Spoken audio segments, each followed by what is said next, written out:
Partai Komunis Indonesia atau PKI adalah partai politik yang pernah menggegerkan Indonesia di awal kemerdekaan. Sepak terjang mereka yang identik dengan kekerasan tercatat dalam rekam sejarah kelam Indonesia hingga hari ini. Tujuan gerakan mereka adalah menggulingkan pemerintahan Indonesia dan mengganti landasan negara tercinta ini. Ada dua nama tokoh yang disebut-sebut berada di belakang gerakan tersebut. Mereka tak lain adalah Amir Syarifuddin dan Musso. Aksi PKI di Madiun tidak terlepas dari jatuhnya kabinet Amir Syarifuddin akibat kesepakatan Perjanjian Renville. Dalam perjanjian tersebut, wilayah Republik Indonesia yang diakui Belanda hanya Yogyakarta, Jawa Tengah, dan Sumatera. Seketika kabinet Amir Syarifuddin dilengserkan dan digantikan wakil presiden yang bernama Muhammad Hatta. Situasi semakin memanas ketika Musso kembali ke Indonesia setelah belajar di negara komunis Uni Soviet. Musso bergabung bersama Amir Syarifuddin yang telah lengser dan melakukan propaganda di daerah Jawa Tengah dan Jawa Timur untuk menyebarkan ideologi komunisme. Sebelum melakukan pemberontakan, antek-antek PKI mulai meneror warga, terutama kepada kalangan ulama demi memuluskan rencananya. Pesantren menjadi target utama PKI. Pesantren dinilai memiliki kekuatan yang sangat diperhitungkan. PKI menganggap kiai dan santri adalah ancaman. Beberapa pesantren di Jawa Timur yang pernah diserang PKI diantaranya adalah pesantren Sabilil Muttaqin yang dipimpin oleh Kiai Imam Mursyid, pesantren Tegarejo yang diasuh oleh Kiai Haji Imam Mulyo, dan juga pesantren Gontor yang didirikan Kiai Haji Imam Zarkasi. Masih banyak pesantren lain yang menjadi sasaran keberingasan PKI. Satu persatu pesantren didatangi. Mereka yang tidak mau bergabung dengan PKI sudah pasti dibantai hingga mati.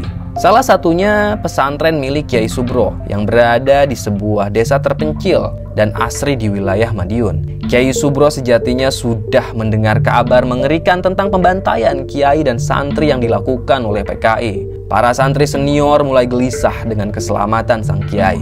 Namun Kiai Subro mengatakan dia siap bertarung, berjihad melawan antek PKI hingga titik darah penghabisan. Baiklah, tanpa banyak basa-basi lagi, langsung aja kita simak ceritanya. Malam itu, suasana sangat mencekam di pesantren Kiai Subro. Kabar para kiai dan santri yang dibunuh para pengikut PKI secara keji sudah sampai ke telinga mereka. Kiai Subro pun sudah memulangkan beberapa santri ke rumah mereka demi keselamatan. Namun, sebagian santri dewasa masih memilih menemani dan menjaga keselamatan Kiai Subro. Istri Kiai Subro yang bernama Nyai Rahma sudah beberapa kali meminta suaminya agar mengungsi ke rumah orang tuanya di Sumatera. Namun, Kiai Subro menolak dengan alasan banyak jalan di luar Madiun yang sudah dikuasai PKI. Inilah yang menjadi alasan mengapa anak-anak Kiai Subro yang sedang mondok di luar pulau, mereka semua dilarang pulang oleh ayahnya. Nyai Rahma pun hanya diam sebagai istri seorang ulama, pantang bagi Nyai Rahma melawan suami.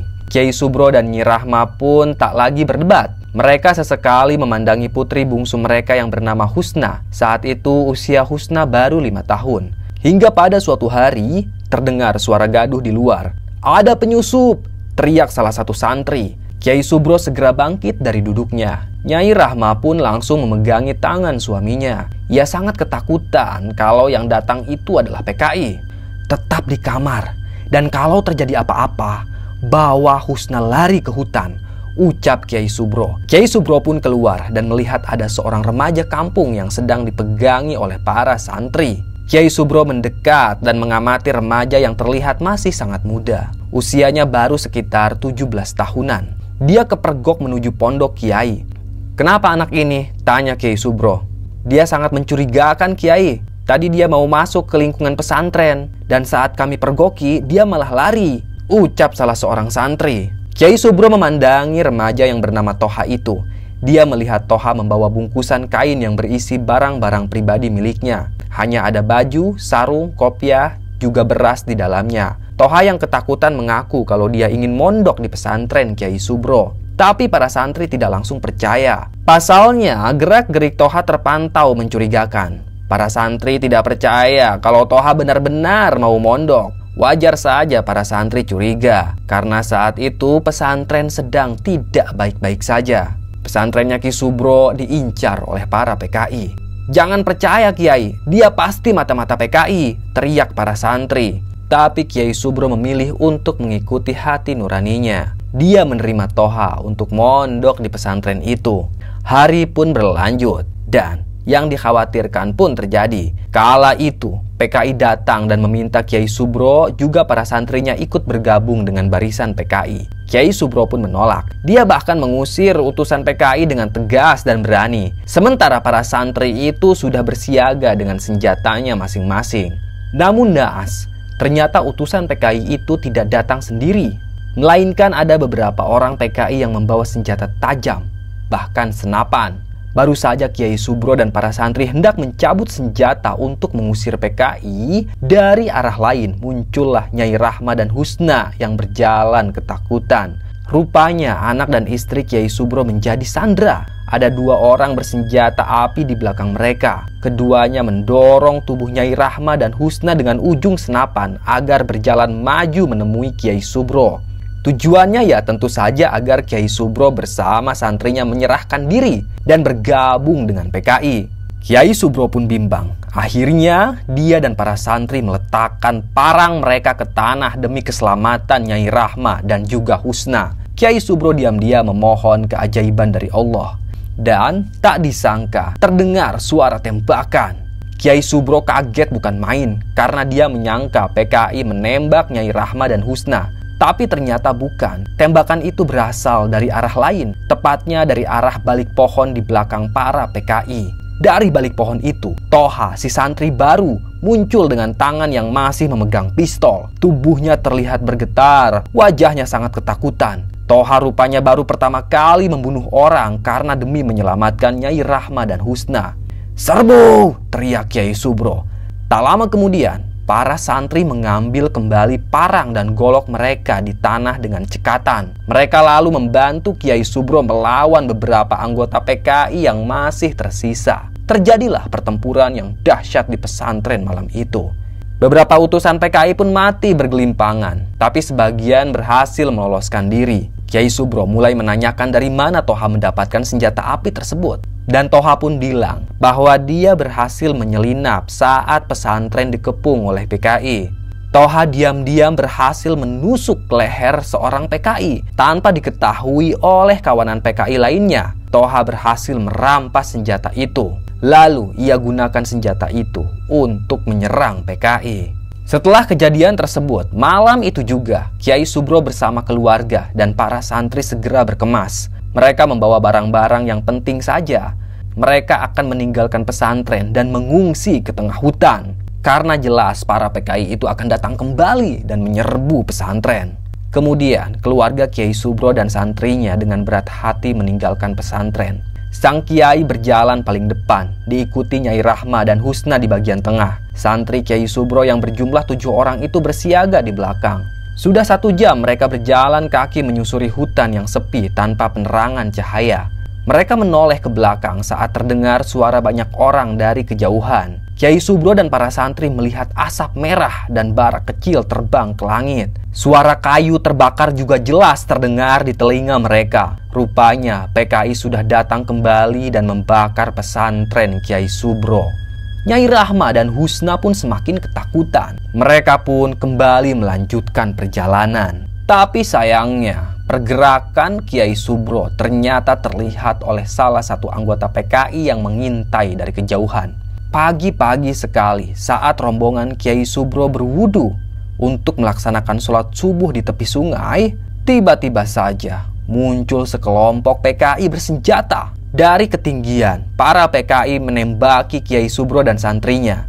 Namun untung saja, sang Kiai dan para santri itu berhasil menghindari tembakan. Mereka berlindung di balik bebatuan, tapi tidak dengan Nyai Rahma dan Husna. Istri dan anak Kiai Subro itu ditembak hingga tubuh keduanya ambruk, jatuh ke sungai, lalu hanyut mengambang. Kiai Subro pun marah bukan main. Dia lalu mencabut goloknya sambil teriak, "Allahu Akbar!" Kiai Subro dengan buasnya menghabisi satu persatu antek PKI itu, terutama orang-orang yang sudah menembak ke anak dan istrinya. Pasukan PKI sudah beberapa kali menembak tubuh Kiai Subro. Namun, sang Kiai hanya jatuh sebentar, lalu berdiri dan menyerang lagi. Tidak lama kemudian, pasukan PKI tersebut mati di tangan Kiai Subro dan para santri. Baju Kiai Subro pun penuh darah lawan-lawannya. Begitu juga dengan santri-santrinya yang masih hidup, termasuk Toha.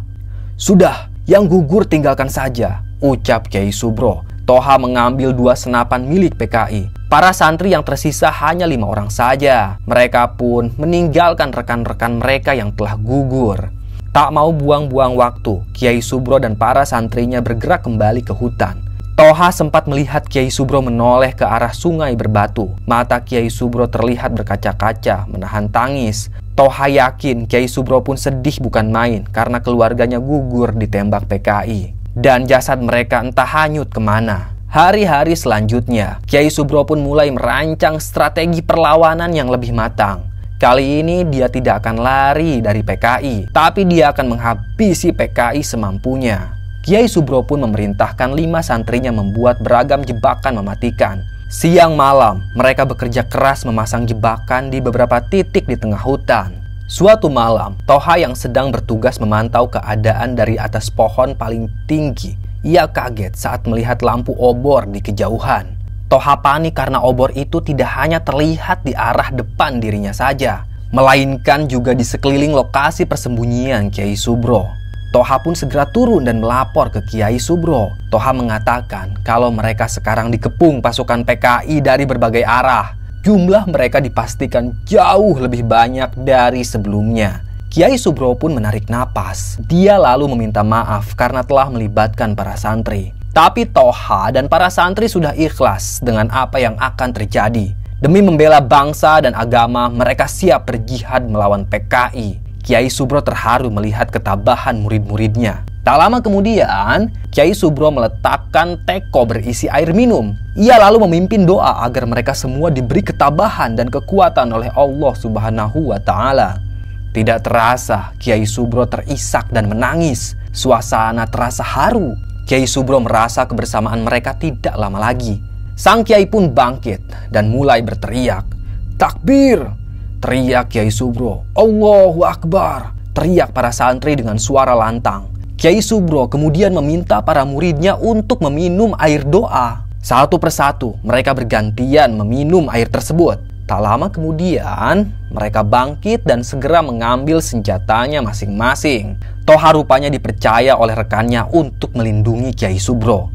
Toha pun menerima amanah itu dengan sungguh-sungguh karena dia sekarang sudah tidak takut lagi menembak orang, apalagi PKI.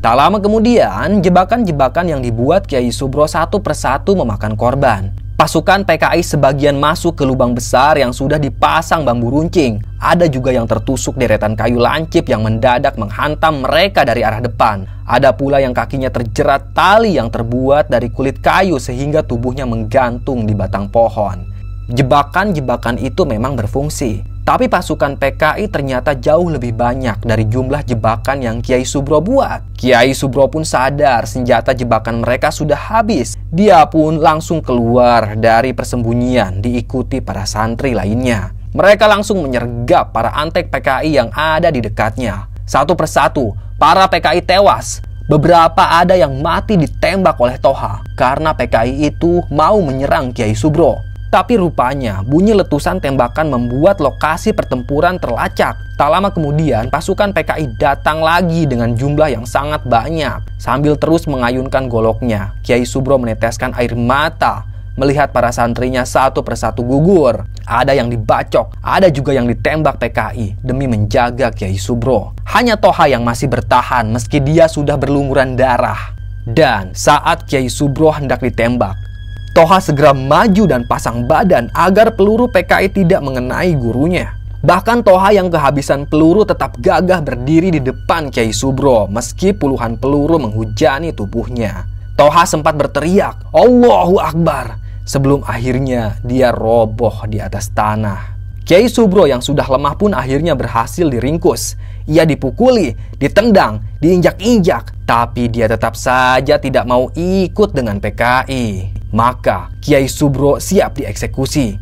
Tubuh sang kiai pun ditembaki, tapi Kiai Subro hanya roboh sebentar di tanah. Dan tak lama kemudian, dia bangkit lagi. Para algojo pun terheran-heran. Mereka penasaran dan terus menembaki Kiai Subro dengan emosi. Tapi lagi-lagi, Kiai Subro bisa kembali bangun tanpa luka sedikit pun. Hanya bajunya saja yang robek di beberapa bagian depan. Hingga kemudian mereka pun memaksa Kiai Subro agar memberitahu kelemahannya sendiri. Tentu saja Kiai Subro tersenyum mendengar pertanyaan bodoh tersebut. Jelas saja Kiai Subro tidak mau mengatakannya. Para tokoh PKI pun segera mencari orang yang bisa membunuh Kiai Subro. Singkat cerita, datanglah seorang lelaki yang bernama Barnas. Ia adalah seorang jawara kampung yang konon bisa membunuh orang kebal seperti Kiai Subro. Dia meyakini kalau ajian kebal milik Kiai Subro adalah ajian rawa rontek. Seketika eksekusi kedua pun dilakukan. Barnas pun membawa Kiai Subro ke tepi jurang. Dan di bawah jurang itu ada sungai yang sangat besar. Tujuannya agar darah Kiai Subro tidak jatuh ke tanah. Karena hanya itu cara untuk membunuh Kiai Subro. Malam itu, Barnas dan pasukan PKI sudah bersiap di tepi jurang. Barnas juga meminta beberapa senapan karena dia sendiri yang akan menembak Kiai Subro. Tentu dengan mantra-mantra khusus agar senapan itu mampu menembus tubuh Kiai Subro. PKI pun mempercayakan eksekusi sepenuhnya pada Barnas. Saat Barnas mendekati Kiai Subro, keduanya terlihat saling bertatapan. Kiai Subro mengenal betul siapa si Barnas ini. Ternyata Barnas adalah salah satu murid senior Kiai Subro. Baru saja Kiai Subro hendak bicara pada Barnas, jawara itu lebih dulu berteriak agar obrolan mereka tidak didengar para PKI yang ada di belakang. "Loncat ke sungai, Kiai. Barnas mohon." Kiai Subro pun kaget. Ternyata Barnas tidak berkhianat kepada gurunya, melainkan berusaha membebaskan Kiai Subro. "Kamu juga ikut loncat, Barnas," pinta Kiai Subro. Barnas tidak menjawab. Mendadak dia mendorong Kiai Subro hingga sang Kiai jatuh ke sungai. Pasukan PKI yang masih ada di sana pun kaget dan terheran-heran. Apalagi saat Barnas mengarahkan senapan itu ke arah PKI. Satu persatu PKI pun mati di tangan murid tertua Kiai Subro. Barnas menembaki para PKI agar mereka tidak bisa mengejar Kiai Subro yang sudah melarikan diri di sungai. Saat peluru sudah habis, Barnas langsung mencabut goloknya untuk menyerang PKI. Namun, satu persatu peluru menembus tubuhnya Barnas. Seketika saja tubuhnya terjungkal ke jurang. Ia jatuh ke sungai. Dari kejauhan, Kiai Subro melihat itu dengan mata menangis karena ia sempat berburuk sangka pada muridnya yang paling tua itu. Kiai Subro pun segera melanjutkan pelariannya menuju padepokan lamanya di lereng Bromo. Di sana, Kiai Subro kembali menggalang kekuatan baru yang terdiri dari jawara dan kiai. Dua kekuatan besar yang berakar dari tradisi pesantren itu kini bersatu. Mereka pun bersiap melakukan serangan balasan ke markas pusat PKI di Madiun. Selesai. Terima kasih sudah menyimak cerita Mbah. Tunggu cerita-cerita lainnya ya. Tetap sehat dan salam merinding.